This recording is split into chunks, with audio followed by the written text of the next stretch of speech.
অবশেষে চলে আসলাম কক্সবাজার রাঙামাটি। এখান থেকে একদিন ঘুরলাম, সেখানে পরে একদিন থাকলাম, তারপরে আজকে চলে আসলাম কক্সবাজার। এখন আমরা কক্সবাজার দিয়ে ঘুরতেছি। আগামীকালকে আল্লাহ চাইলে তো ঢাকায় চলে যাবো। সমুদ্র অনেক দূরে চলে গেছে, অনেক দূরে, এরকম দেখি নেই কখনো।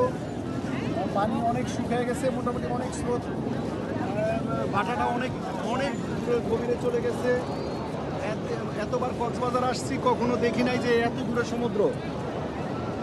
আজকে দেখলাম সাথীগুলো আছে অনেক দূরে, কিন্তু সমুদ্রের পানি অনেক ভিতরে চলে গেছে।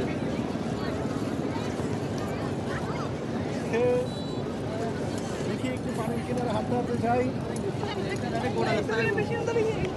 আসলে বয়স কোনো বিষয় না, এনজয় হলো বিষয়। বেশি বেশি ঘুরতে হবে, মনকে ফ্রেশ রাখতে হবে।